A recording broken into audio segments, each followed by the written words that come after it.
Fatty liver என்னும் நோய்நிலை பெரும்பாலும் நடுத்தர வயதிற்கு மேல் இருப்பவர்களுக்கும் மது அருந்தவர்களுக்கும் மட்டுமே வரும். ஆனால் இன்று இளைஞர்களுக்கும் மது அருந்தாதவர்களுக்கும் கூட ஃபேட்டி லிவர் வருகின்றது. பெரும்பாலானோருக்கு இது இருப்பதால் இது ஒரு சாதாரண வியாதி, சாதாரண ஒரு பிரச்சனை என்று எண்ணுகிறார்கள். இது மிகவும் அலட்சியமான பெரும் தவறு. ஏனென்றால் நம் உடலில் கல்லீரல் தான் ஒரு முக்கியமான உறுப்பு. நம் உடல் இயக்கத்திற்கான அதிமுக்கியமான மெட்டபாலிக் ஆக்டிவிட்டீஸ்களையும் நச்சு வெளியேற்றம் என்னும் டிடாக்சிபிகேஷனையும் இந்த கல்லீரல் தான் செய்து முடிக்கின்றது. ஃபேட்டி லிவர் வருவதற்கான முக்கிய காரணங்கள் பித்தத்தை அதிகப்படுத்தக்கூடிய செயல்களான இரவில் கண்விழித்தல், எண்ணெய் குளியலை தவிர்த்தல், சத்தற்ற உணவுகளை உண்ணுதல், ரீஃபைண்ட் ஆயில், சீஸ் போன்ற கொழுப்பு மிக்க உணவுகளை உண்ணுதல், சுகாதாரமற்ற உணவுகளை தொடர்ந்து உண்ணுதல், வீரியமிக்க மருந்துகளை தொடர்ந்து எடுத்துக்கொள்ளுதல், வலி நிவாரணி மருந்துகளை அதிகமாக எடுத்துக்கொள்ளுதல், மது அருந்துதல், கார்பனேட்டட் குளிர்பானங்களை அதிகமாக குடித்தல், காரம் உப்பு உணவில் அதிகம் சேர்த்துக் கொள்ளுதல் போன்ற காரணங்களினால் கல்லீரல் பலகீனமடைந்து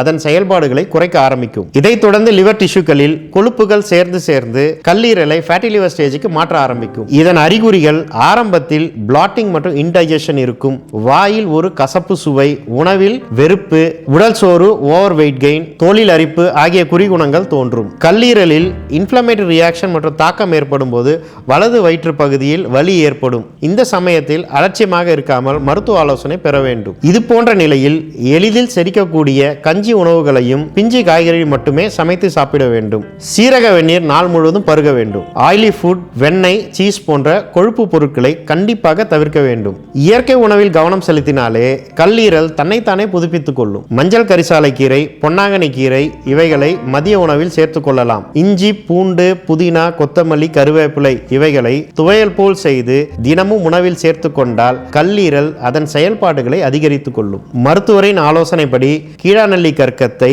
தினமும் காலையில் உண்ண வேண்டும். தொடர்ந்து மெட்டபாலிசத்தை இம்ப்ரூவ் பண்ணக்கூடிய யோகா பயிற்சிகளும் செய்து வர வேண்டும். தற்போது இன்டகிரேட்டிவ் மெடிசன் அப்ரோச்சில் அக்குபஞ்சர், வர்மம், அக்குப்ரெஷருடன் மருந்துகளை சேர்த்து சாப்பிடும் போது விரைந்து கல்லீரல் பிரச்சனை சரி செய்துவிட முடியும். மேலும் விவரங்களுக்கு தொடர்பு கொள்ளவும். அகத்தியர் சித்த மருத்துவமனை, Arcot road, Vadapalani, Chennai 26. Mobile 7299314449. www.agathiyarhospital.in.